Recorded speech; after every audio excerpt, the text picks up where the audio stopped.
मेरे प्यारे दोस्तों, जय हिंद। मैं कुंदन कुमार सुमन, मेरे YouTube channel Bihari coaching classes में आपका हार्दिक स्वागत, अभिनंदन, वंदन है। दोस्तों, हम लोग पिछले क्लास में ये पढ़े थे मात्रक और बीमा के बारे में, यूनिट एंड डायमेंशन के बारे में। यूनिट एंड डायमेंशन का पार्ट 1 हो चुका है, लेकिन पार्ट 1 में मैंने क्या किया था पहले मैं आपको बता देना चाहता हूँ। पार्ट 1 में हम लोग ये सीखे थे कि मात्रक और बीमा किसी भी फिजिकल क्वांटिटी का कैसे हम बना पाएंगे, कैसे बनाते हैं, उसको मैं सिखाया था। ठीक है, आज पार्ट 2 में जितने भी फिजिकल क्वांटिटी है सबका मात्रक और बीमा बनाना और सीखना है, जो कि पार्ट 1 में मैं 6 क्वेश्चंस का मात्रक और बीमा बता चुका था। आज 7वां बताना है हम लोगों को। ठीक है, अब देखिए, सबसे पहले यदि कोई दोस्त नए हैं तो ये मात्रक और बीमा का पार्ट 1 देखें, उसके बाद ही पार्ट 2 आप देखें। पार्ट 1 का लिंक डिस्क्रिप्शन बॉक्स में दिया गया है, वहाँ से आप पार्ट 1 पहले देखें, उसके बाद फिर आप पार्ट 2 देखें। नहीं तो डायरेक्ट पार्ट 2 देखते हैं तो समझ में नहीं आएगा, परेशानी होगा। ठीक है दोस्तों, आते हैं हम लोग। 6 क्वेश्चंस बता दिया था और 7वां क्वेश्चन हम लोगों को देखना है। 7वां क्वेश्चन जो है वो है त्वरण। ठीक है, त्वरण का फार्मूला होता है change in velocity upon time, यानी कि वेग में परिवर्तन।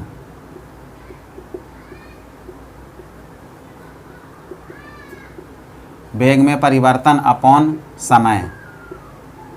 इसको हम इंग्लिश में बोलेंगे, त्वरण को इंग्लिश में एक्सेलरेशन बोला जाता है।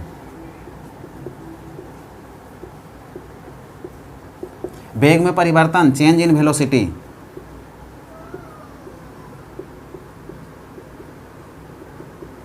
Change in velocity upon time होता है। ठीक है, इसको शॉर्टकट में एक्सेलरेशन को हम ए बोलते हैं, चेंज इन वेलोसिटी, यानी कि v minus you upon T. देखिए दोस्त, v और u क्या है उसके बारे में सबसे पहले समझ लेते हैं। जैसे कोई व्यक्ति है, ठीक है, कोई व्यक्ति है जिस वेग से चलना स्टार्ट करता है, u से चलना स्टार्ट करेगा ना, जिस वेग से चलना स्टार्ट करता है उसको हम प्रारंभिक वेग बोलते हैं। ठीक है, प्रारंभिक वेग इनिशियल वेलोसिटी हम बोलते हैं, इसको हम u से डिनोट करते हैं। u से प्रारंभिक वेग को, जिस वेग से हम चलना स्टार्ट करेंगे वो प्रारंभिक वेग होता है, और जिस वेग से हम जो अंतिम में जो वेग होता है हमारा, ठीक है, जो मैक्सिमम वेग होता है जिसको हम अंतिम वेग बोलते हैं, फाइनल वेलोसिटी, उसको v से डिनोट किया जाता है।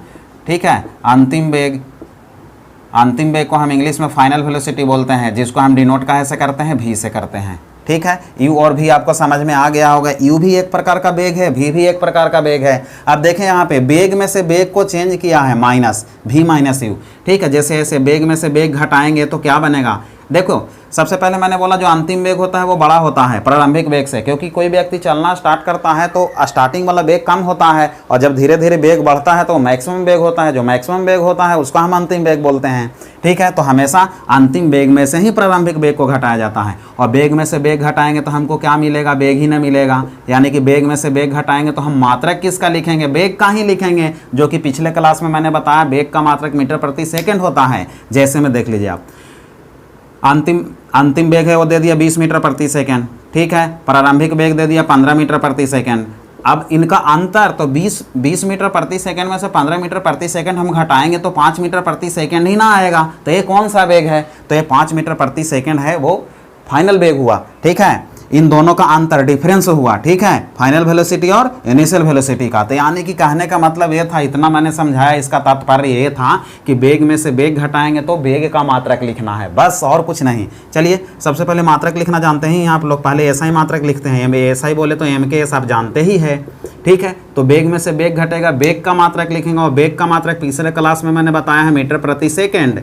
और यहाँ समय हो गया, समय का मात्रक क्या होता है तो आप जानते हैं सेकेंड होता है। अब ये सेकेंड का ये सेकेंड के साथ में गुना होगा, और 2 सेकेंड आपस में गुना होंगे तो सेकेंड का वर्ग हो जाएगा। तो हम इसको क्या पढ़ेंगे, तो मीटर प्रति सेकेंड स्क्वायर पढ़ेंगे। चलिए, एम के एस मात्रक हो गया, उसके बाद हम निकालेंगे सी जी एस मात्रक। अब सी जी एस मात्रक में मैंने आपको बताया था कि यदि एम के एस मात्रक निकाल लिए तो इसी मात्रक से सब मात्रक बनाया जाता है, क्योंकि मापन की प्रणालियाँ होती है 4 होती है, लेकिन एस आई और एम के एस जो है दोनों एक ही होता है। तो उसके बाद बचा 1 2 3 ही बचा, तो ये तीनों, एक भौतिक राशि को 3 मात्रक होते हैं, तो ये तीनों को लिखना है। तो पहले सी जी एस लिखते हैं, तो एसआई लिख दिए, तो वहीं से सीजीएस और एफपीएस दोनों को लिख देंगे। बीमा भी हम एसआई मात्रक से ही निकाल लेंगे। तो चलिए, मीटर है ना, एसआई मात्रक में मीटर, सीजीएस में हम क्या बोलते हैं, सेंटीमीटर बोलते हैं। शुरू वाला जो लेटर है लंबाई को डिनोट करता है, सेकंड वाला द्रव्यमान को करता है, और थर्ड वाला क्या करता है, समय को। सब में यहाँ भी शुरू वाला लंबाई को, सेकंड मास को, और थर्ड क्या करता है, समय को। तो मीटर को हम सीजीएस में क्या बोलेंगे, तो सी माने सेंटीमीटर, ठीक है, सेंटीमीटर बोलेंगे। सेकंड को सीजीएस में क्या बोलेंगे, तो सेकंड ही बोलते हैं, तो सेकंड स्क्वायर हो गया। चलिए ए सीजीएस मात्रक भी आप निकाल दिए। अब एफपीएस मात्रक में आ जाते हैं। देखिए एफपीएस मात्रक में हम मीटर को क्या बोलेंगे, तो मीटर को फुट बोलेंगे। पहला वाला लेटर यहाँ देखें, पहला लेटर मीटर, मीटर को सेंटीमीटर सीजीएस में, और एफपीएस में हम क्या बोलेंगे, फुट। और सेकंड एमकेएस में भी सेकंड, सीजीएस में भी सेकंड, और एफपीएस में भी सेकंड, सब समान होते हैं समय का मात्रक। तो चलिए एफपीएस लिखेंगे तो मीटर को हम क्या बोल देंगे, फुट बोल देंगे, ठीक है। सेकंड स्क्वायर है तो यहाँ भी सेकंड स्क्वायर ही हो जाएगा। अब क्या बचा, अब बचा है बीमा, डायमेंशन, उसको भी लिख देते हैं। तो डायमेंशन भी ये मात्रक से ही बनाया जाता है, ऐसा मात्रक जो लिखे वहीं से बन जाता है। मैंने बताया था आपको फार्मूला से भी और मात्रक से भी, दोनों चीज़ से बनाना मात्रक और बीमा कैसे बनाया जाता है, पार्ट 1 में मैं सिखाया हूँ। इसीलिए सभी दोस्त से मेरा निवेदन है कि पार्ट 1 यदि नहीं देखें तो सबसे पहले पार्ट 1 देखें, उसके बाद ही पार्ट 2 में चलें, बहुत मज़ा आने वाला है। और फिजिक्स का क्या महत्व है, कितना प्रतियोगी परीक्षाओं में फिजिक्स आ रहे हैं, ये तो पता ही होगा आप लोग। रेलवे में जाइए, पूरा फिजिक्स ही फिजिक्स, जो न्यूमेरिकल जानता है उनका रिजल्ट होगा, जो नहीं जानते उनका रिजल्ट नहीं होगा। क्योंकि मैंने अभी आपको बताता हूँ, पिछले जो भी वैकेंसी आया था रेलवे में, उसमें सबसे ज़्यादा रिजल्ट मैं दिया हूँ। एक बैच 70 बैच के लड़के थे, उसमें से मैंने 55 रिजल्ट दिया हूँ रेलवे में, ठीक है। तो वो सब कहाँ से गए, तो सब मैं यही सब बताया था। ये सब मजबूत था, उनका मैथ मजबूत था, रीजनिंग मजबूत था, साइंस न्यूमेरिकल भी और ऑब्जेक्टिव टाइप भी, सब चीज़ मजबूत था। वो रिजल्ट ले लिए आसानी से। आपको रिजल्ट लेना है तो बिल्कुल अपने चैनल के साथ में लगे रहें, चैनल को सब्सक्राइब करें, लाइक करें, शेयर करें, और बेल आइकन को दबाना ना भूलें, ताकि आप तक मेरे वीडियो का नोटिफिकेशन सबसे पहले पहुंच सके। चलिए दोस्तों, अब बीमा लिख रहे हैं। बीमा लिखने के लिए मीटर का बीमा क्या होता है, मीटर है तो आप जानते हैं मीटर का बीमा होता है एल। मीटर बोले तो डिस्टेंस, दूरी, और दूरी का बीमा एल होता है। सेकंड बोले तो समय, और समय का बीमा क्या होता है, तो आपको पता है समय का बीमा क्या होता है, ये टी होता है। तो यहाँ सेकंड स्क्वायर है, यहाँ से बना लें, सेकंड स्क्वायर है तो टी का स्क्वायर हो जाएगा। अब मैंने बोला था वैल्यू यदि नीचे पावर के रूप में है तो उसको ऊपर लिखा जाता है, ठीक है, और नीचे यदि माइनस में है तो ऊपर जाके प्लस में होगा।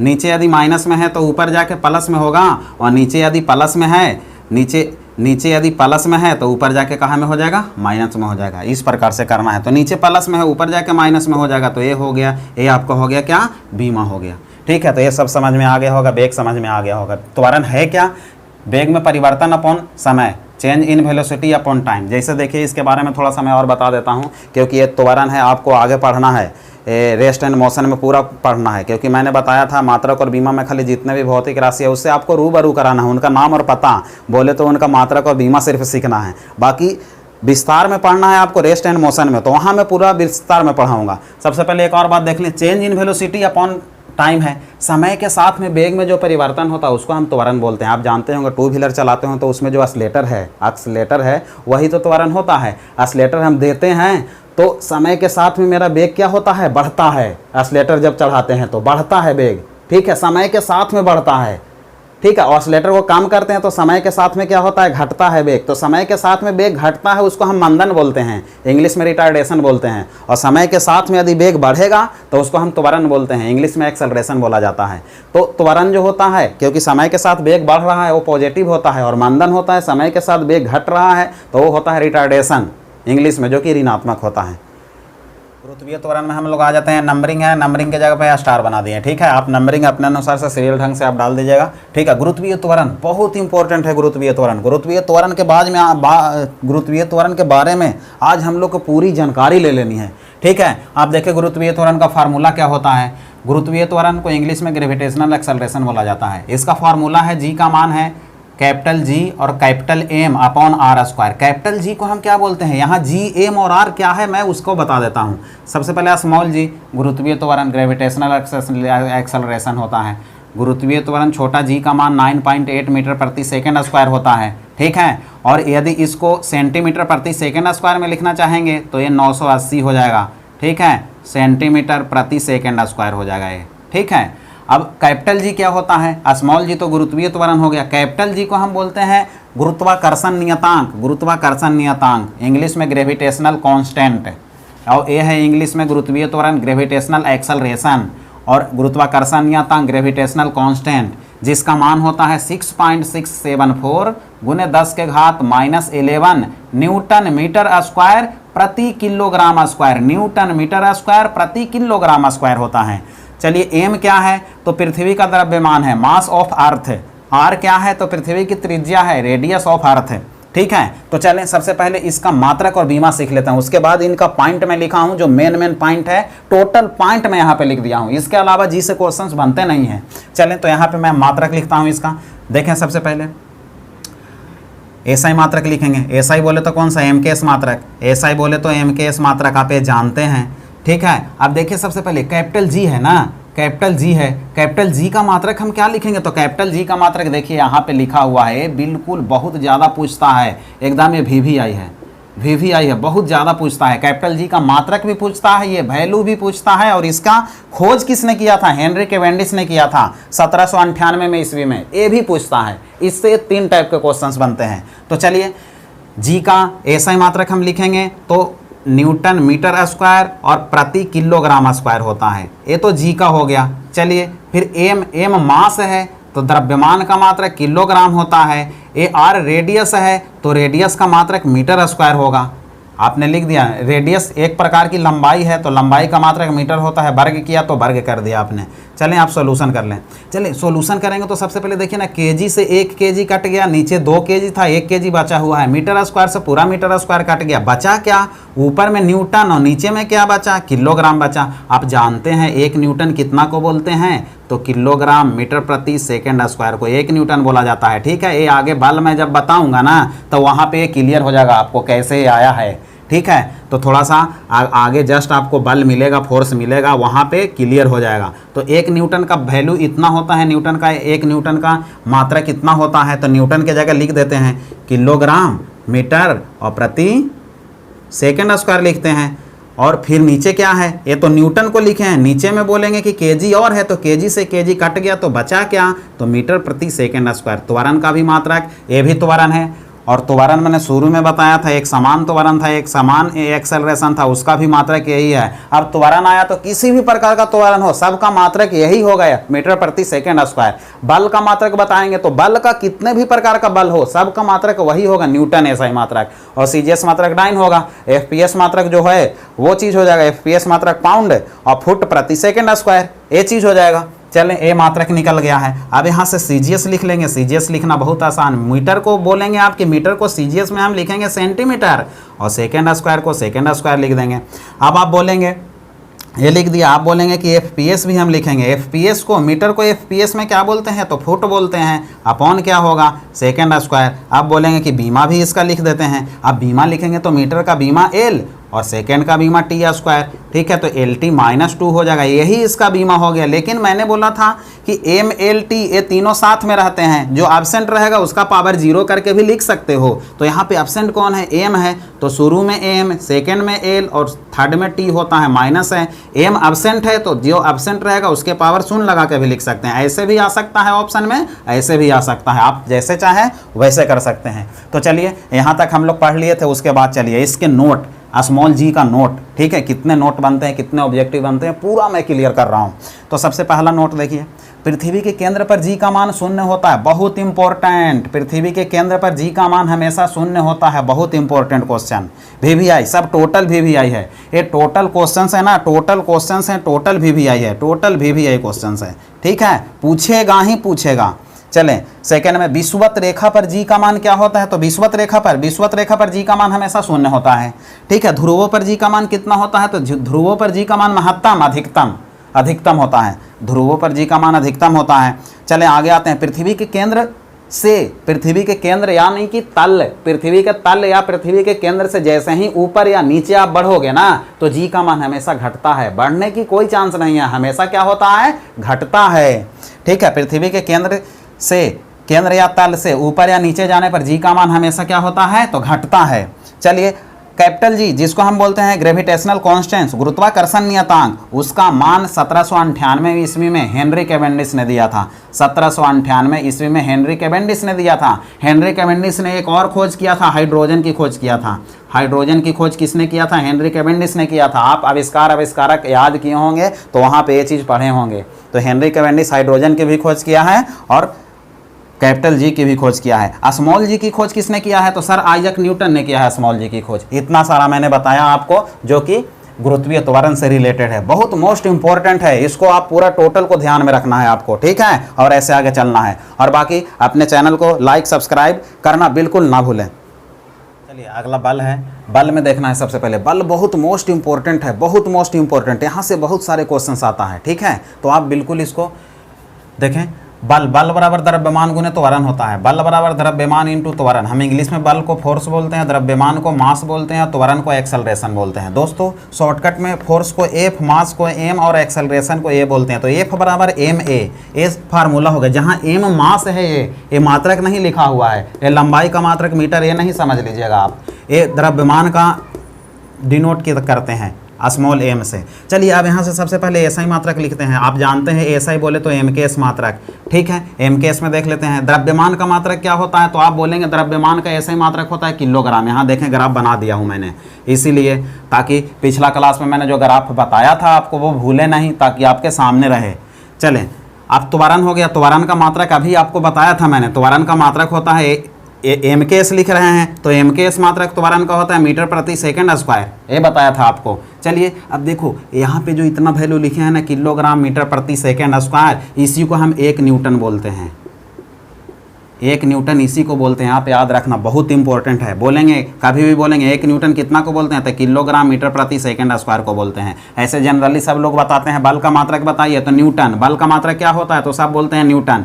लेकिन यदि ऑप्शन चेंज करके और किलोग्राम मीटर प्रति सेकंड स्क्वायर लिख देगा तो फिर लोग सब कंफ्यूज हो जाएंगे, बोलेंगे कि क्या पता क्या है, ठीक है। मान लो कि 4 गो ऑप्शन देगा ए बी सी और डी, ठीक है। सी में लिख दिया ए बी दोनों और डी में लिख दिया नो, इनमें से कोई नहीं, तो आपका आंसर क्या होगा सी। ए भी बल का ही मात्रक है, ए भी बल का मात्रक है, लेकिन जो व्यक्ति नहीं जानता है यहाँ कंफ्यूज हो जाएगा। इसी टाइप का क्वेश्चन है ना, रिजल्ट करवाता है।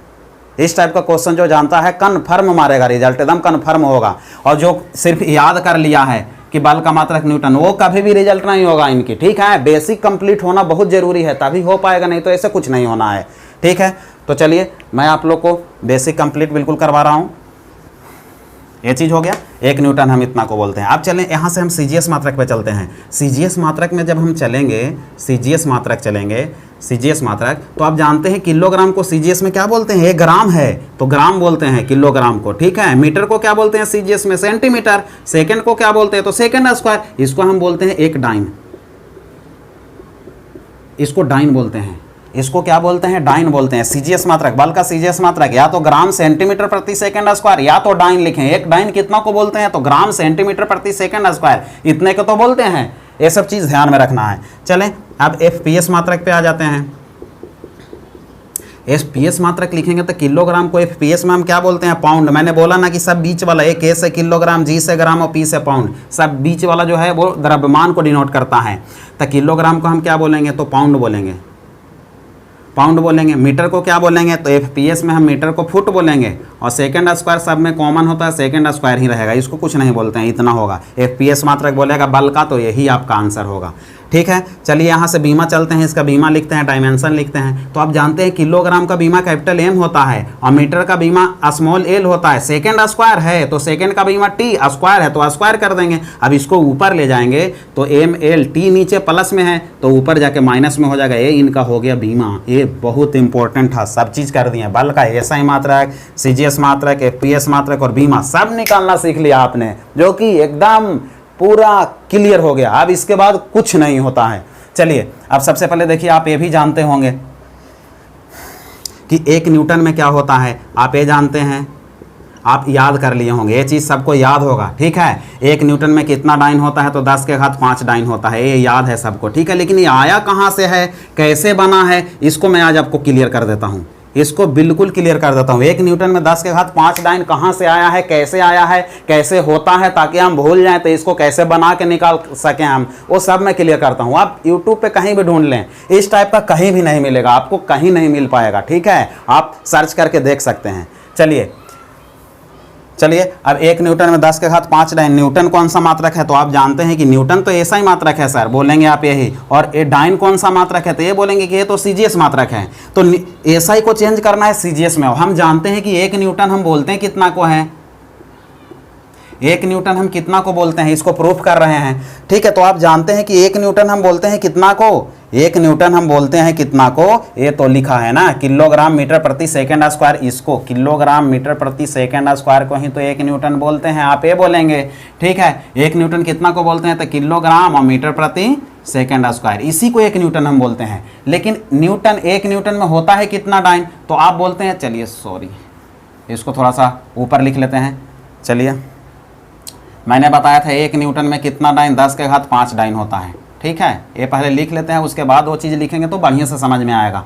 चलिए देखें, अब 1 न्यूटन कितना को बोलते हैं, 1 न्यूटन हम बोलते हैं किलोग्राम और मीटर प्रति सेकंड स्क्वायर को बोलते हैं, इतना को बोलते हैं। आप देखिए ना, ये न्यूटन तो है ना, इसको डाइन में चेंज करना है। डाइन कौन सा मात्रक होता है, सीजीएस मात्रक, ठीक है। तो सीजीएस में चेंज करना है, तो किलोग्राम को सीजीएस में हम क्या बोलेंगे, 1 न्यूटन का वैल्यू आ रहा है, किलोग्राम को सीजीएस में क्या बोलेंगे, तो आप जानते हैं कि 1 किलोग्राम में ना सर सीजीएस में 1000 ग्राम होता है, 1000 ग्राम होता है। और मीटर भी जानते हैं, 1 मीटर में ना, मीटर को सीजीएस में सेंटीमीटर बोलते हैं, और 1 मीटर में 100 सेंटीमीटर होता है, ये सब जानते हैं। और सेकंड तो सब में कॉमन है। तो 1 किलो में सीजीएस में चेंज करना है, तो किलो को ग्राम में चेंज करना है। 1 किलो में 1000 ग्राम आप बोलेंगे, 1000 ग्राम होता है। मीटर को सीजीएस में यानी कि सेंटीमीटर में चेंज करना है, 1 मीटर में 100 सेंटीमीटर होता है, आप ये भी जानते हैं। और सेकंड सब में कॉमन होता है, तो वो कॉमन ही रहेगा। यहाँ पे 3 जीरो, यहाँ पे 2 जीरो, तो 3 और 2 5, 10 के घात 5 होगा। बचा यहाँ क्या, तो आप बोलेंगे कि यहाँ ग्राम बचा, यहाँ सेंटीमीटर बचा, और यहाँ पे सेकंड स्क्वायर बचा, ये हो गया। अब इतना को क्या बोलते हैं, तो यहाँ पे आ जाइए, इतना को क्या बोलते हैं, 1 डाइन बोलते हैं। ये चीज़ और ये चीज़ बिल्कुल सेम है। इतना को हम क्या बोलते हैं,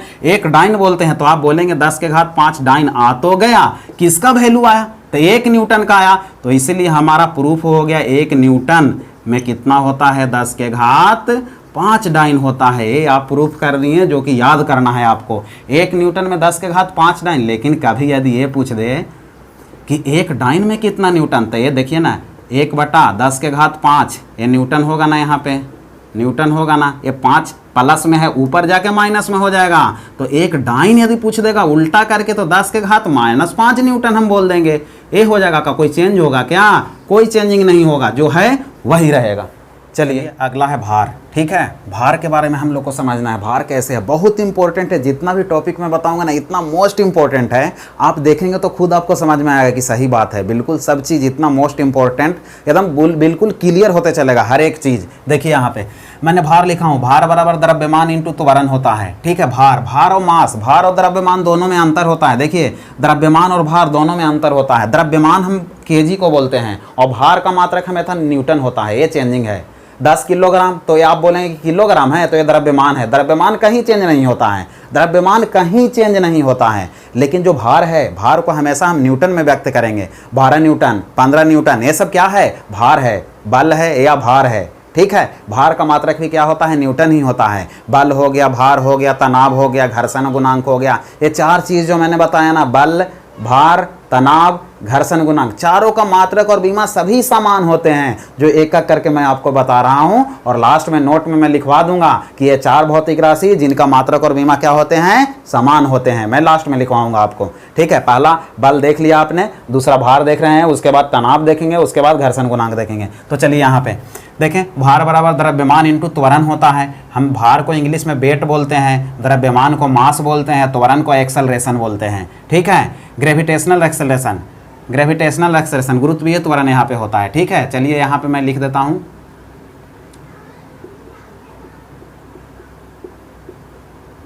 गुरुत्वीय त्वरण है, क्या है, गुरुत्वीय त्वरण है, ठीक है। ग्रेविटेशनल एक्सेलरेशन, यहाँ पे ग्रेविटेशनल एक्सेलरेशन होता है। तो क्या ग्रेविटेशनल एक्सेलरेशन चेंज होगा, चेंजिंग रहता है, इसमें तो बिल्कुल कोई चेंजिंग नहीं होता है। जो एक्सेलरेशन मैंने बताया ना, त्वरण, वही चीज़ होता है, ठीक है, ग्रेविटेशनल एक्सेलरेशन भी, क्योंकि वो भी मैंने बता दिया अभी इसके जस्ट पहले। तो कुछ नहीं, जो त्वरण के मात्रक होगा वही जी का भी मात्रक होगा। तो चलिए एसआई मात्रक लिखते हैं। एसआई बोले तो कौन सा मात्रक, एम के एस मात्रक आप जानते ही हैं। अब द्रव्यमान है, एम मास है, और मास का मात्रक किलोग्राम आप बोलेंगे। जी त्वरण है, और त्वरण का मात्रक मैंने अभी बताया आपको मीटर प्रति सेकंड स्क्वायर होता है। इसका वैल्यू भी बताया, कहाँ क्या चेंजिंग होता है सब बताया मैंने। तो त्वरण के जगह मीटर प्रति सेकंड स्क्वायर लिख देंगे हम। और इतना को ही तो 1 न्यूटन बोलते हैं, अभी बल में तो बताया था। तो इतना को क्या बोलते हैं, तो आप बोलोगे सर इतना को तो 1 न्यूटन बोलते हैं। इसके बाद आप लिखोगे सीजीएस मात्रक। तो सीजीएस में किलोग्राम को हम क्या बोलते हैं, तो आप बोलेंगे किलोग्राम को ग्राम, और मीटर को तो सीजीएस में सेंटीमीटर बोलते हैं, और सेकंड को तो सेकंड स्क्वायर ही तो रहता है, इसको हम क्या बोलते हैं, तो आप बोलोगे इसको तो हम एक डाइन बोलते हैं। अब चलते हैं एफपीएस मात्रक में आ जाते हैं। एफपीएस में किलो को क्या बोलते हैं, तो आप बोलोगे कि सर पाउंड बोलते हैं। मीटर को क्या बोलते हो, तो बोलोगे एफपीएस में फुट बोलते हैं, और सेकंड को सेकंड स्क्वायर बोलते हैं। इसको कुछ नहीं बोलते, ये एफपीएस मात्रक ही हो गया पूरा। अब यहाँ से हम निकालते हैं इनका बीमा। बीमा क्या होगा, आप जानते हैं किलोग्राम का बीमा कैपिटल एम, और मीटर का बीमा एल होता है। सेकेंड स्क्वायर का बीमा क्या होता है, तो सेकेंड का टी होता है, स्क्वायर है तो स्क्वायर कर दिया। एम एल टी स्क्वायर है, ऊपर जाके माइनस में हो जाएगा, तो M L T minus two, M L T minus two. ये बल का, भार का, तनाव का, घर्षण गुणांक सबका यही मात्रक बीमा होता है। चलिए अब देखिए, ये मात्रक बीमा सीख लिए आप। इसके बाद में देखिए, थोड़ा सा मैंने यहाँ पे नोट करके लिखा हूँ। किसी वस्तु का चंद्रमा पर भार, भार की बात चल रहा है। भार अलग होता है और द्रव्यमान अलग होता है, दोनों अलग अलग चीज है। तो किसी वस्तु का चंद्रमा पर भार, चंद्रमा पर भार है ना, पृथ्वी पर के भार का 1/6 भाग होता है। बहुत इंपॉर्टेंट है, 1 नंबर का न्यूमेरिकल कन्फर्म आता है, और बहुत इंपॉर्टेंट, बहुत सारे बुक में ऐसा क्वेश्चन आप देखे होंगे। सबसे पहले 1 नंबर में तो यही क्वेश्चन आता है, किसी वस्तु का चंद्रमा पर भार होगा ना, पृथ्वी पर के भार का कैमा भाग होता है, तो 1/6 भाग होता है, आप ये बोलेंगे। तो चलें इसको थोड़ा सा देख लेते हैं। मान लीजिए कि ये भार है पृथ्वी पर, ठीक है, पृथ्वी पर भार है, पृथ्वी पर भार है, और ये हम निकालते हैं चंद्रमा पर भार कितना होगा। ठीक है, क्वेश्चन बना देगा। मान लो कि पृथ्वी पर भार है 60 न्यूटन। भार को हमेशा न्यूटन में व्यक्त करते हैं, भार हमेशा न्यूटन में होता है। ये न्यूटन 60 न्यूटन है, यहाँ पे 600 न्यूटन। 2 क्वेश्चंस देख लेते हैं, 2 एग्जाम्पल देख लेते हैं। पृथ्वी पर यदि भार किसी वस्तु का है 60 न्यूटन, तो चंद्रमा पर कितना होगा, तो ये मैंने बोला ना कि पृथ्वी पर जितना भार है ना, पृथ्वी पर के भार का, पृथ्वी पर के भार का 1/6 भाग, यानी कि इसमें 6 का भाग लगा लें पृथ्वी पर के भार में। तो पृथ्वी पर 60 है, 6 का भाग लगा देंगे और इसको काटेंगे तो ये कितना हो जाएगा, 10 न्यूटन। तो आप ये बोलेंगे पृथ्वी पर भार यदि 60 न्यूटन है तो चंद्रमा पर भार कितना होगा, 10 न्यूटन होगा। पृथ्वी पर जो भार रहेगा ना, जो वजन रहेगा ना, उसमें हम भाग लगा देंगे 6 का, और जो 6 का भाग लगाने के बाद वैल्यू बनेगा वो चंद्रमा पर के भार आएगा। यहाँ 600 है, तो आप बोलेंगे कि इसमें हम भाग लगाएंगे 6 का, 600 में 6 का भाग लगाएंगे तो 100 बार में कटेगा, तो ये क्या होगा, 100 न्यूटन हो जाएगा। तो आप ये निकालना सीख लिए होंगे कि पृथ्वी पर के भार का चंद्रमा पर भार कैसे निकलेगा, ये आपको समझ में आ गया होगा। अब चलिए दूसरा नोट में लिखा हूं, किसी वस्तु का पृथ्वी पर जो भार है ना, पृथ्वी पर जस्ट इसका अपोजिट पूछ दे तो क्या करेंगे, चंद्रमा पर 10 तो बोलेगा चंद्रमा पर का देगा, और पूछेगा पृथ्वी पर का, हम क्या करेंगे, तो चंद्रमा पर 10 है तो चंद्रमा पर के भार में 6 का गुना करेंगे तो पृथ्वी बल आएगा। 10 में 6 का गुना करेंगे तो 60, 100 में 6 का गुना करेंगे तो 600। जस्ट इसका अपोजिट जो आपको क्लियर हो गया होगा। किसी वस्तु का पृथ्वी पर भार है वो चंद्रमा पर के भार का कैमा गुना है, 6 गुना है। यदि चंद्रमा पर 10 न्यूटन तो पृथ्वी पर कितना, तो 6 का हम गुना करेंगे 60 न्यूटन होगा। सर बोलोगे यहाँ 20 न्यूटन है तो 20 में 6 का गुना करोगे तो 6 दूनी 12, 120 न्यूटन होगा। सर ऐसे क्लियर कर दोगे आप, जो कि क्लियर हो गया होगा आपका। चले अब यहाँ पे आ जाते हैं, लास्ट एक और पॉइंट में लिखा हूँ, किसी वस्तु का द्रव्यमान। अब मास की बात चल रहा है, अभी तक भार की बात चल रहा था, अब हम आ गए मास में, द्रव्यमान में। बोलता है किसी वस्तु का द्रव्यमान मास कभी चेंज नहीं होता है, कभी भी चेंज नहीं होता है मास। ठीक है, चंद्रमा पर से 50 किलो लाएंगे तो क्या पृथ्वी पर हो जाएगा 50 किलो, 50 का 6 गुना तो 6 × 300 किलो हो जाएगा क्या, ऐसा नहीं होगा। मास कहीं चेंज नहीं होता है। यदि ऐसे होने लगे कि हम चंद्रमा पर से लाएंगे 10 किलो तो यहाँ तो हो जाएगा वो कितना किलो, 6 का गुना करेंगे तो 60 किलो। तो फिर सब व्यक्ति तो पढ़ाई लिखाई छोड़ देगा, सब तो पेट के लिए है पढ़ाई लिखाई कर रहे हैं, तो सब व्यक्ति पढ़ाई लिखाई छोड़ के और सब चंद्रमा पर जाने की कोशिश करने लगेंगे, वहीं उपजाएंगे 10 किलो और यहाँ ला के वो बन जाएगा 60 किलो, मालो माल हो जाएंगे। लेकिन ऐसा नहीं होता है, ठीक है, क्योंकि जो द्रव्यमान होता है, कहीं चेंज नहीं होता है, ठीक है, कहीं नहीं चेंज होता है। यही बात बोला है, किसी वस्तु का द्रव्यमान मास कभी चेंज नहीं होता है, सभी स्थान पर एक समान रहता है, एक सार रहता है। जैसे में देख लेते हैं, मान लीजिए कि पृथ्वी पर, ठीक है, पृथ्वी पर है 10 किलो, द्रव्यमान को हम किलो में डिनोट करते हैं। पृथ्वी पर 10 किलो है तो चंद्रमा पर कितना किलो होगा? तो आप बोलेंगे कि सर बिल्कुल समान, तो किलोग्राम कहीं चेंज नहीं हो, तो चंद्रमा पर 10 किलो ना होगा। यहाँ रहेगा 50 किलो, तो आप बोलेंगे चंद्रमा पर कितना होगा? तो बिल्कुल 50 किलो ना होगा, क्योंकि किलोग्राम कभी चेंज नहीं होता है, किलोग्राम कभी चेंज नहीं होता है। चेंज होता है तो क्या होता है? सिर्फ न्यूटन चेंज होता है, भार चेंज होता है। तो आपको समझ में आ गया होगा, ये सब पूरा समझ में आ गया होगा। एग्जाम्पल के तौर पर यहाँ पे मैं ले लेता हूँ, ठीक है। पृथ्वी पर देखिए, पृथ्वी पर 6 न्यूटन, चंद्रमा पर कितना न्यूटन? तो 6 का भाग लगाएंगे, बोलेंगे 1 न्यूटन होगा। चंद्रमा पर कितना न्यूटन होगा? 1 न्यूटन होगा। अब हम बोलेंगे आपको चंद्रमा पर, ठीक है, चंद्रमा पर है 30 किलो, 30 न्यूटन, सॉरी 30 न्यूटन है चंद्रमा पर। पृथ्वी पर कितना होगा? तो बोलेंगे इसमें 6 का गुना कर देंगे तो 36 18 180 न्यूटन होगा सर, ये बोलेंगे आप, ठीक है। अब मैं बोल दूंगा, कहीं भी बोल दूंगा, चंद्रमा पर द्रव्यमान है 50 किलो, 50 किलो द्रव्यमान है, पृथ्वी पर कितना होगा? तो आप बोलेंगे 50 किलो ना होगा, क्योंकि किलोग्राम का भी चेंज नहीं होता है, केजी का भी नहीं चेंज होता। जब भी चेंज होगा तो ये न्यूटन में देगा तो चेंज करेंगे, किलोग्राम में चेंज नहीं करेंगे, ये चीज है। हम लोग आ जाते हैं तनाव में। तनाव किसको बोला जाता है? तनाव टेंशन होता है, ठीक है। टेंशन क्या होता है उसके बारे में मैं पहले बताता हूँ। टेंशन जैसे देखिए, एक व्यक्ति ए है और ये व्यक्ति बी है, ठीक है, दोनों व्यक्ति है, 2 व्यक्ति है यहाँ पे, ठीक है। दोनों ये रस्सी को पकड़कर, ये रस्सी है, ठीक है, रस्सी है, रस्सी को पकड़कर दोनों खींच रहा है एक दूसरे की ओर खींचेगा तो बीच में टेंशन पैदा होगा ना, बीच में तनाव पैदा होगा। बीच में क्या पैदा होगा? टेंशन पैदा होगा।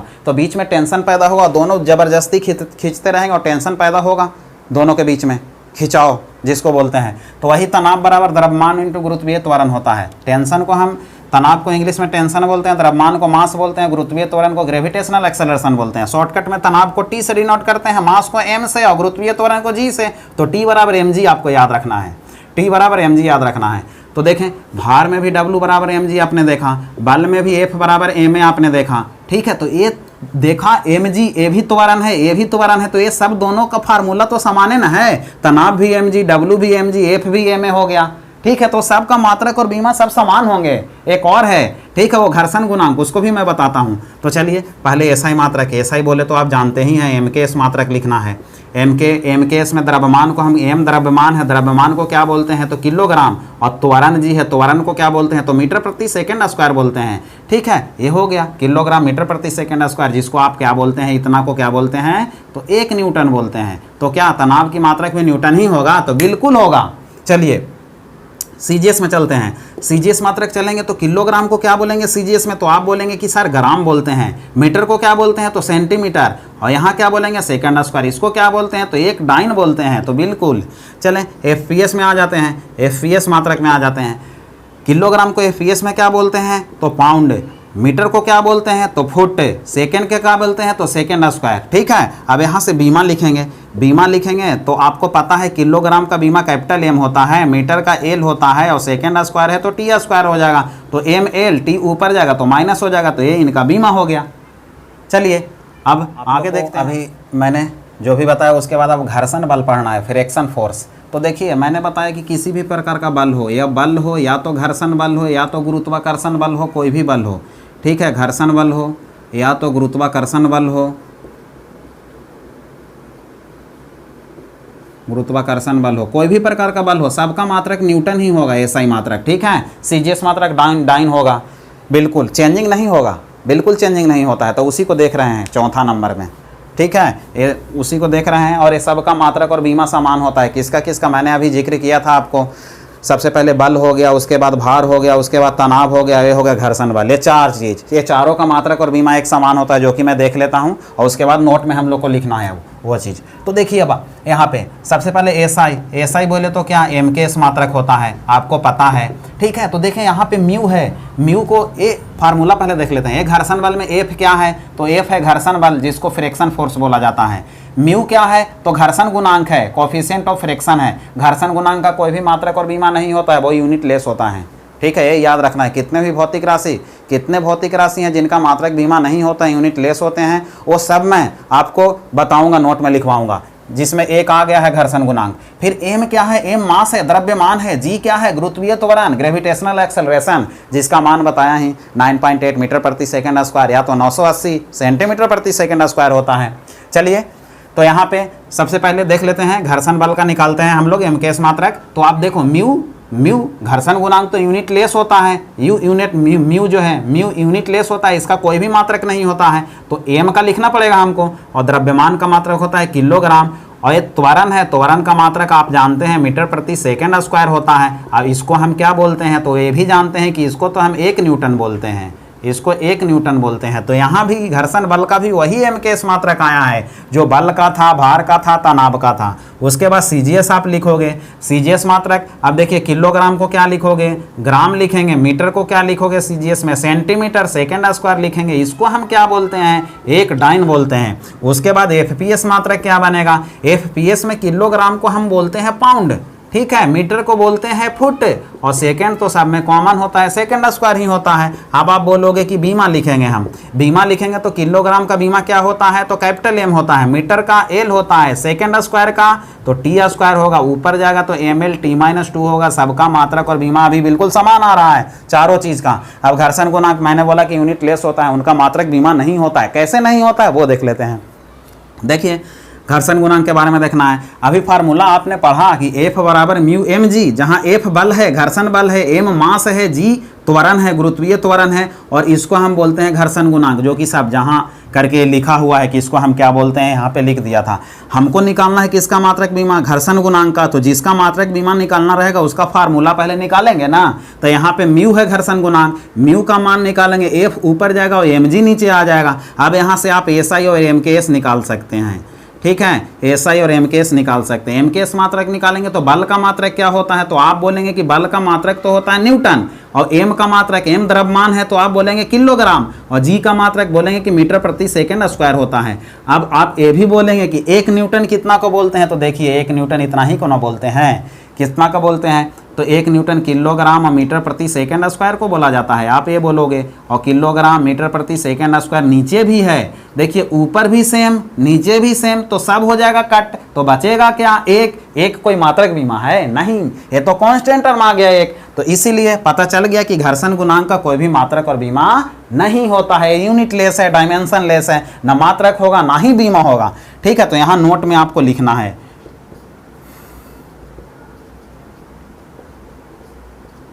घर्षण गुणांक कोफिशिएंट ऑफ फ्रैक्शंस का कोई भी मात्रक तथा बीमा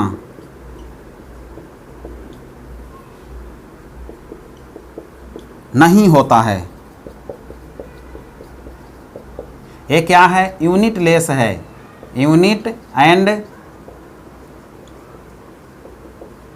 डायमेंशन लेस दोनों है, ये चीज़ है। घर्षण गुणांक के बाद हम लोग ये देख रहे हैं संवेग और आवेग, ठीक है। संवेग और आवेग ये दोनों का मात्रक और बीमा है ना बिल्कुल एक समान होता है। वो कैसे होता है आपको प्रूफ करके बता रहा हूँ, ठीक है। देखें यहाँ पे सबसे पहले संवेग में आते हैं। संवेग बराबर द्रव्यमान इंटू वेग होता है। इसका परिभाषा ये बनेगा कि द्रव्यमान और वेग के गुणनफल, द्रव्यमान और वेग के गुणनफल को क्या कहते हैं, संवेग कहते हैं। अब इसमें देखिए संवेग को इंग्लिश में मोमेंटम बोला जाता है, द्रव्यमान को मास बोलते हैं और वेग को वेलोसिटी बोलते हैं। अब शॉर्टकट में जो मोमेंटम है, संवेग है, उसको P से सूचित किया जाता है, मास को m से और वेग को v से, तो P बराबर mv। ये संवेग का शॉर्टकट फॉर्म हो गया, ठीक है। ये फार्मूला आपको बिल्कुल याद रखना है, P बराबर mv, m मास है और v क्या है, वेलोसिटी है।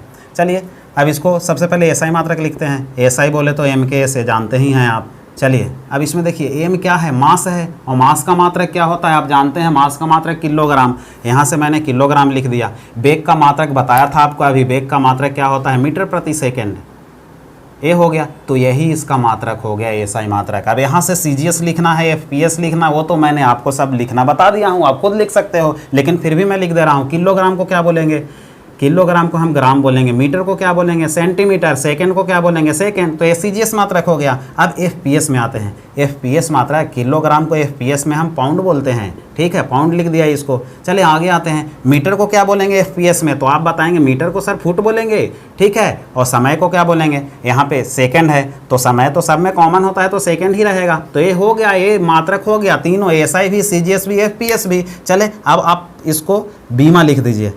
बीमा कैसे लिखा जाएगा, डायमेंशन, ठीक है। तो किलोग्राम का बीमा आप जानते हैं कैपिटल एम होगा, मीटर का बीमा एल होता है, सेकंड का बीमा टी होता है। टी का घात क्या है, टी का घात 1 है और 1 ऊपर जाएगा तो -1 हो जाएगा। चलिए इसको लिखेंगे एम एल और टी -1, ए हो गया इसका बीमा, पूरा टोटल चीज हो गया, एसआई मात्रक, सीजीएस मात्रक, एफपीएस और बीमा सब लिख दिए आप। चलते हैं अब आवेग को देख लेते हैं।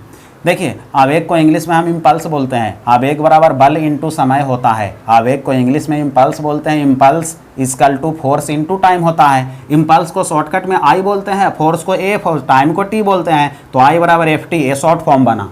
इम्पल्स का शॉर्ट फॉर्म आई बराबर एफ टी, ये आपको याद रखना है, बहुत इंपॉर्टेंट है। चले अब यहाँ से एसआई मात्रक लिख दीजिए। अब तो मैंने लिखना आपको सब समझा दिया हूँ, आप खुद लिख सकते हो, खाली फार्मूला आना चाहिए। फार्मूला यदि किसी भी भौतिक राशि का आपको मालूम है तो टोटल मात्रक, बीमा सब बना देंगे आप। चलिए अब यहाँ पे बल का मात्रक क्या होता है, तो बल का मात्रक तो न्यूटन होता है। समय का मात्रक क्या होता है, सेकंड होता है, तो न्यूटन सेकंड भी इसको बोल सकते हैं, लेकिन इसको चेंज करके भी तो लिख सकते हैं ना, क्योंकि आप जानते हैं 1 न्यूटन कितना को बोला जाता है, तो 1 न्यूटन हम बोलते हैं किलोग्राम मीटर प्रति सेकंड स्क्वायर को। मैंने बताया अभी ये चीज़ आपको, तो ये न्यूटन की जगह ये भी तो लिख सकते हैं। ये लिखने के बाद कुछ वैल्यू आएगा तो वो भी तो मात्रक बन सकता है ना। तो चलिए बना देते हैं उससे भी। चलिए अब यहाँ पे न्यूटन की जगह लिख लेते हैं। न्यूटन का वैल्यू कितना होता है, तो किलोग्राम और मीटर प्रति क्या होता है, सेकंड स्क्वायर होता है। फिर इनटू सेकंड है तो यहाँ पे सेकंड लिख दिए, ठीक है। यहाँ पे नीचे 2 सेकंड, यहाँ पे 1 सेकंड, एक काटेगा तो 1 नीचे बच जाएगा, बचेगा क्या, तो यहाँ पे किलोग्राम, यहाँ पे मीटर और यहाँ क्या बचा सेकंड। यही तो मात्रक आया, जो कि आवेग का मात्रक किलोग्राम मीटर प्रति सेकंड है, एसआई मात्रक। और देखिए संवेग में भी, संवेग का भी एसआई मात्रक किलोग्राम मीटर प्रति सेकंड ही आया है। तो हम अब कहेंगे कि संवेग और आवेग दोनों का मात्रक क्या होता है, एक ही होता है। चलिए एसआई हो गया। उसके बाद देख लेते हैं सीजीएस मात्रक। सीजीएस मात्रक लिखेंगे तो किलोग्राम को हम क्या बोलेंगे, तो ग्राम बोल देंगे, ठीक है। मीटर को क्या बोलेंगे, सेंटीमीटर। सेकंड को क्या बोलेंगे, सेकंड। यही तो हो गया। अब एफपीएस में आ जाते हैं। एफपीएस मात्रक लिखेंगे तो किलोग्राम को आप जानते हैं, किलोग्राम को एफपीएस में हम पाउंड बोलते हैं। और मीटर को क्या बोलते हैं, तो मीटर को हम फुट बोलते हैं। और सेकंड तो सब में कॉमन होता है। अब देखें एसआई मात्रक, सीजीएस मात्रक, एफपीएस मात्रक सब बिल्कुल संवेग और आवेग दोनों का बिल्कुल समान है। बीमा भी वही आएगा, बीमा भी आप लिख लें। बीमा लिखिएगा तो बिल्कुल मात्रक सही लिखना, मैंने बताया हूँ। किलोग्राम का बीमा बोलेंगे कैपिटल एम, मीटर का बीमा स्मॉल कैपिटल एल, ठीक है। सेकंड का टी हो जाएगा, टी ऊपर जाएगा तो एम एल टी -1, यही तो इसका बीमा हुआ। इनका भी बीमा एम एल टी -1 और संवेग का भी बीमा एम एल टी -1। तो बिल्कुल दोनों का, आवेग और संवेग दोनों का मात्रक और बीमा बिल्कुल एक ही होता है, जो कि ऑब्जेक्टिव में क्वेश्चन जरूर आएगा। और ये बिल्कुल न्यूमेरिकल टाइप का क्वेश्चन होता है, जो अधिकतर बच्चे से छूट ही जाता है, और जो बनाना जानता है उनसे कभी नहीं छूटेगा, ठीक है। तो बिल्कुल आप बढ़िया से ध्यान देंगे और ये चीज़ को आपको दिमाग में रखना है। चलिए नोट करके मैं लिख देता हूँ कि दोनों का मात्रक और बीमा एक ही होता है। यहाँ पे नोट बना लेता हूँ।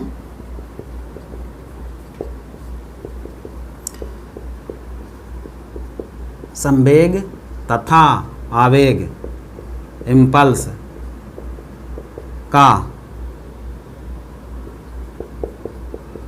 मात्रक तथा बीमा एक समान होती है।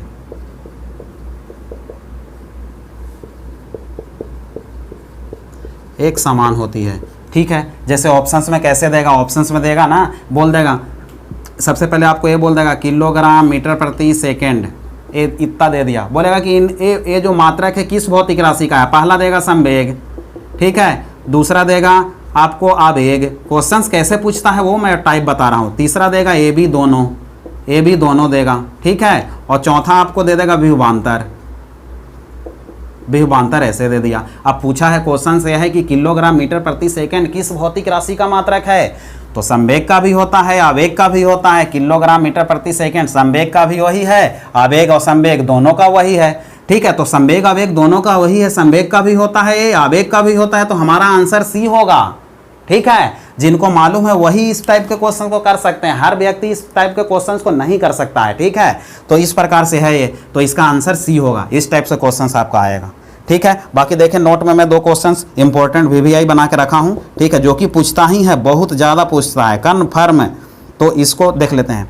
बोलता है संवेग में परिवर्तन को आवेग कहते हैं, इम्पल्स कहते हैं। संवेग में परिवर्तन को हम क्या बोलते हैं? संवेग में परिवर्तन को आवेग कहते हैं, और संवेग में परिवर्तन की दर को क्या कहते हैं? बल कहते हैं। ये दोनों बहुत इंपॉर्टेंट 1 नंबर का क्वेश्चन है, VVI है। चलिए, अर्थात इसको लिखा हूं, बना के मैं लिखा हूं। संवेग में परिवर्तन को आवेग इम्पल्स कहते हैं। जैसे में अर्थात में संवेग को हम I से डिनोट करते हैं, ठीक है, और संवेग P बराबर mv होता है ना। जैसे देखें कैसे होता है संवेग, जैसे देखें एक A बॉडी है, ठीक है, इसका मास m है और इसका वेग जो u है, इसका वेग u है, ठीक है। दूसरा बॉडी बिल्कुल सेम बॉडी है, ठीक है। ये बॉडी जब चलना स्टार्ट किया है, यहाँ से चलना स्टार्ट किया है आगे, तो चलना स्टार्ट करेगा तो आगे जैसे जैसे बढ़ेगा, मान लीजिए कि ट्रेन ही है, ठीक है, ये ट्रेन है जिसका मास m है और ये भी वो बिल्कुल दोनों सेम ट्रेन है, इसका मास भी m ही है। लेकिन ये चलना स्टार्ट कर दिया तो स्टार्टिंग में वेग कम होता है, जैसे जैसे ये चलना स्टार्ट करेगा, जैसे जैसे आगे बढ़ेगा तो स्पीड बढ़ते जाएगा, तो स्पीड बढ़ के इसका अंतिम वेग भी हो जाएगा, ये अंतिम वेग है, ठीक है। तो यहाँ से इसका यदि संवेग निकाला जाए, ये ट्रेन का संवेग निकाला जाए तो P1 इसको मान लेते हैं। P1 बराबर क्या होगा? तो m और u होगा ना, क्योंकि संवेग बराबर होता है द्रव्यमान इंटू वेग, द्रव्यमान और वेग एक क्या है? u है। तो हम बोलेंगे कि P1 बराबर mu हो जाएगा। यहाँ पे क्या होगा? इसको P2 मान लेते हैं संवेग, तो यहाँ पे क्या होगा? m भी होगा। तो अब बताइए, इसका मास और इसका मास दोनों एक ही ट्रेन है, तो मास तो बिल्कुल समान रहेगा, लेकिन वेग डिफरेंस है। जो वेग स्टार्टिंग वाला होता है वो कम होता है, और जो वेग ज़्यादा जैसे बढ़ता है, वेग चलते चलते वेग बढ़ेगा तो वो वेग ज़्यादा होता है। इस u का मान कम है और v का मान ज़्यादा है, तो जो वेग ज़्यादा होगा उसका संवेग ज़्यादा होगा। तो ये ज़्यादा संवेग ज़्यादा किसका है? तो आप बोलेंगे कि mv वाला को ज़्यादा है और mu वाला का क्या है? कम है। तो संवेग हुआ, क्योंकि द्रव्यमान इंटू वेग u भी वेग है, द्रव्यमान इंटू वेग v भी वेग है, तो वही चीज़ मैंने यहाँ पे लिखा हूँ। बोला संवेग में परिवर्तन को आवेग कहते हैं, तो पहला P1 और दूसरा P2।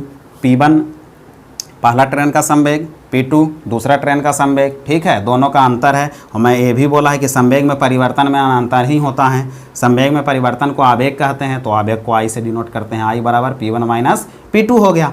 चले, P1 क्या है? तो mv है, P2 क्या है? mu है, क्योंकि यहाँ पे डिनोट किया है, P1 को mv बोला है, चलो इसको P2 मान लो, क्योंकि वहाँ पे लिखा हुआ है, थोड़ा सा चेंज होगा, तो P1 P2 कर दें तो उससे कोई दिक्कत होने वाला नहीं है।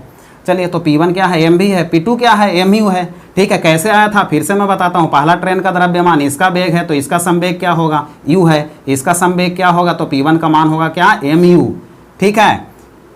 P2 का ये है, वही ट्रेन है जिसका द्रव्यमान m है, वेग भी है। यहाँ से P1 का मान निकालेंगे तो इसका संवेग क्या आएगा? m भी आएगा। तो चलिए, P1 का मान mv और P2 का मान mu हो गया। और संवेग में परिवर्तन को हम आवेग कहते हैं, तो पहला संवेग mv और दूसरा संवेग mu। तो mv में से ही mu को कोई घटाए हैं, mu में से भी तो mv घट सकता है। तो इसलिए क्योंकि दोनों में बड़ा कौन है? तो mv बड़ा होगा, क्योंकि u से ज़्यादा वेग कौन है? u छोटा वेग होता है और v बड़ा वेग होता है। तो इसीलिए जिसका वेग ज़्यादा है वो उसका वैल्यू बड़ा आएगा, और जिसका वेग कम है उसका वैल्यू कम आएगा। तो इसीलिए mv माइनस mu हो गया है, ठीक है। चलें, अब यहाँ पे आते हैं। संवेग में परिवर्तन की दर को बल कहते हैं। ये कैसे आ रहा है? तो संवेग में परिवर्तन देखिए, mv माइनस mu, यही तो संवेग में परिवर्तन है, क्योंकि mv इसको क्या बोलते हैं? P1, mu इसको क्या बोलते हैं? P2। तो P1 माइनस P2 अपॉन क्या? T। संवेग में परिवर्तन की दर बोले ना तो हमेशा समय से भाग दिया जाता है। कार्य करने की दर, तो कार्य करने की दर को शक्ति कहते हैं। तो कार्य करने की दर माने समय से भाग, तो कार्य करने की दर हुआ कार्य बटा समय, इसको क्या बोलते हैं? शक्ति। उसी प्रकार से यहाँ पे बोला है संवेग में परिवर्तन की दर, तो संवेग में परिवर्तन P1 माइनस P2 ये संवेग होता है। परिवर्तन की दर तो T से भाग देंगे, इसको क्या कहते हैं? तो बोलता है कि इसको फोर्स बोलते हैं। तो बिल्कुल वही चीज़ है। ये फोर्स बराबर क्या होगा? mv minus mu upon T, या इसको ऐसे भी लिख सकते हैं, mv को हम क्या बोलते हैं? P1 और mu को क्या बोलते हैं? P2, जो कि यहाँ लिखा हुआ है, ये समझाया भी मैंने, ठीक है। तो P1 minus P2 upon T ये हो गया। ये दोनों पॉइंट को याद रखना है, बहुत इंपॉर्टेंट है, ठीक है। संवेग में परिवर्तन को आवेग कहते हैं, अभी मैंने लिखा था, ठीक है, उसको समझाया भी था। उसको प्रूफ करते हैं कैसे कहते हैं ये चीज़, ठीक है। तो देखिए, संवेग में परिवर्तन को आवेग कहते हैं ना, इम्पल्स कहते हैं ना। तो हम जानते हैं फार्मूला इम्पल्स का कि I बराबर क्या होता है? ft होता है। I बराबर ft होता है। पहले आप ऐसे लिख लें, आवेग बराबर बल इंटू समय, आवेग बराबर क्या होता है, तो आप बोलोगे कि बल इंटू समय होता है, क्योंकि अभी हमने फार्मूला देखा था इसका, मात्रा के बराबर बीमा भी बनाया। ठीक है, इम्पल्स बोलते हैं आवेग को, बल को एफ बोलते हैं फोर्स, और समय को टी, तो आई बराबर एफ टी हो जाएगा। ये फार्मूला हो गया आपको, आई बराबर एफ टी। अब इसको प्रूफ करना है, और प्रूफ करके बोलता है ना कि ये जो है ना आवेग है ना वो संवेग के बराबर होता है। ठीक है, संवेग में परिवर्तन को आवेग कहते हैं, तो कर लेते हैं। आप जानते हैं कि बल का फार्मूला क्या होता है, तो एम इंटू ए होता है। ठीक है, और ए का फार्मूला क्या होता है, तो v minus you upon T होता है। अब क्या है इसमें, एम क्या है, जहाँ एम को हम बोलते हैं कि मास, ये द्रव्यमान है। ठीक है, ए क्या है, तो आप बोलते हैं तो त्वरण है, ये त्वरण है, एक्सेलरेशन जिसको आप बोलते हो, शॉर्टकट में एक्सेलरेशन ऐसे लिख देता हूँ।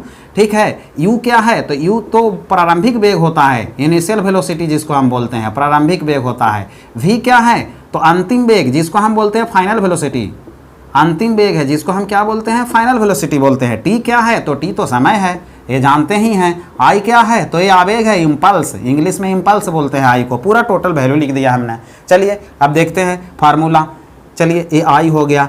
एफ, एफ बल को कहते हैं, और बल बराबर द्रव्यमान इंटू त्वरण होता है, तो एफ के जगह एम इंटू ए लिखा जाएगा। टी समय है तो टी लिख दीजिए। चलिए एम हो गया। ए का मान क्या होता है, त्वरण है, वेग में परिवर्तन की दर को त्वरण कहते हैं, अभी त्वरण के बारे में बताया था मैंने।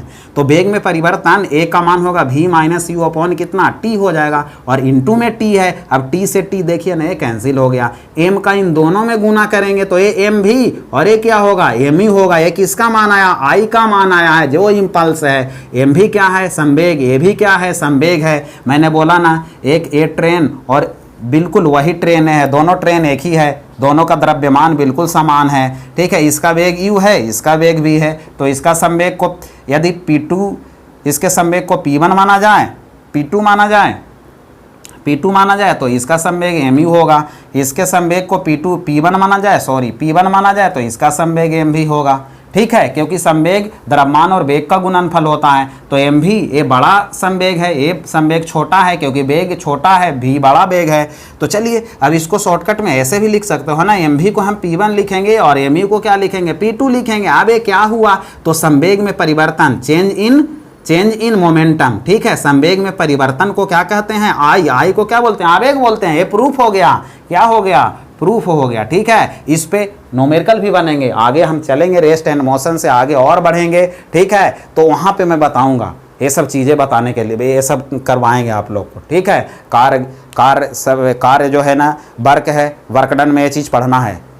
न्यूटन के गति के थर्ड लॉ में भी ये पढ़ना है, संवेग संरक्षण के नियम, वहाँ पे ये सब चीज़ें आएंगे। तो वहाँ न्यूमेरिकल कैसे इस पे बनाया जाता है वो सब चीज़ बताऊंगा। ठीक है, बस आप बिल्कुल अपने वीडियो के साथ में लगे रहें, कोई भी वीडियो शुरू से अंत तक देखें, और सब्सक्राइब और लाइक करना बिल्कुल नहीं भूलें।